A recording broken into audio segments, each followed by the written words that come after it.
महाराष्ट्र में एनसीपी के टूट के बाद प्रदेश का सियासी पारा गरमाया हुआ है। राष्ट्रवादी कांग्रेस पार्टी में बगावत की आवाज दिल्ली तक गूंज गई। भतीजे ने पार्टी तोड़ी तो शरद पवार ने भी तेवर दिखाए। अजित ने कमान संभाली तो पवार ने भी एक्शन लिया। लेकिन इन सब के बीच भतीजे अजित ने अभी तक पार्टी से बगावत की बात स्वीकार नहीं की है। वे अपने इस कदम को बगावत नहीं बोल रही हैं। अजित ने साफ कर दिया है कि राजनीति में उन्हें गुट बोलकर संबोधित न किया जाए। वे एनसीपी के साथ शिंदे सरकार में शामिल हुए हैं और अब उसका हिस्सा हैं। वहीं अजित के इस बयान को पार्टी के बाकी नेताओं का सपोर्ट मिल गया। प्रफुल्ल पटेल ने प्रेस कॉन्फ्रेंस करते हुए कहा कि अजित पवार एनसीपी का अध्यक्ष स्वीकार कर लिया है। उन्होंने कहा यह बगावत नहीं है, बल्कि साफ साफ दिख रहा है कि पार्टी के ज्यादातर लोग अजित पवार के पीछे खड़े हैं। इसके अलावा पार्टी के वरिष्ठ नेता छगन भुजबल का कहना है कि वे भी पार्टी के संस्थापक सदस्य हैं, इसलिए पार्टी पर उनका भी अधिकार है। और अब शिवसेना की ही तरह एनसीपी में पार्टी पर मालिकाना हक पाने की लड़ाई शुरू हो गई है। चाचा शरद और भतीजे अजित दोनों ही पार्टी पर अपना अपना हक जता रही हैं।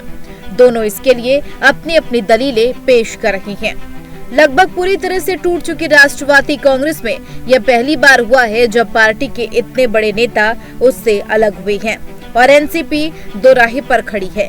लेकिन आज जानेंगे कि आखिर कैसे और कब एनसीपी का गठन हुआ। एनसीपी का गठन 10 जून 1999 को शरद पवार, पीए संगमा और तारिक अनवर ने किया था। पार्टी का चुनाव चिन्ह अलार्म घड़ी को बनाया गया था।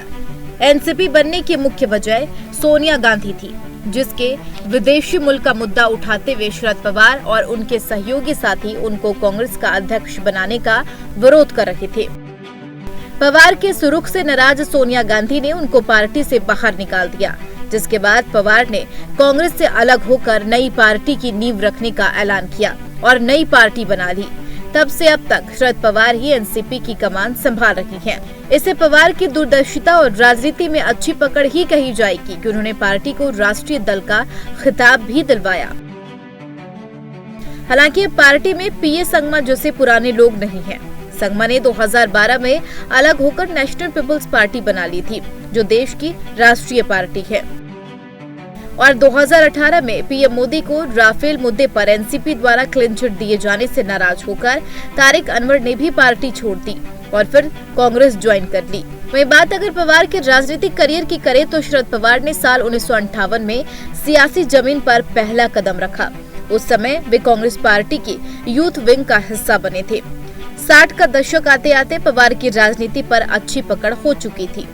साल 1967 में पवार ने 27 साल की उम्र में बारामती से विधानसभा चुनाव लड़ा और जीते।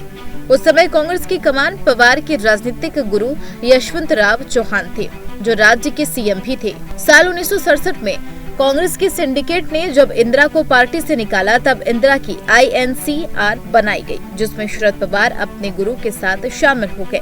लेकिन हर बीतते साल के साथ पवार और पार्टी के रिश्तों में मतभेद पैदा होने लगा।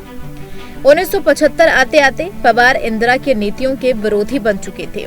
1977 में जब एक बार फिर कांग्रेस टूटी तो कांग्रेस दो भागों में बट गई, जिसमें एक थी इंदिरा कांग्रेस और दूसरी रेड्डी कांग्रेस।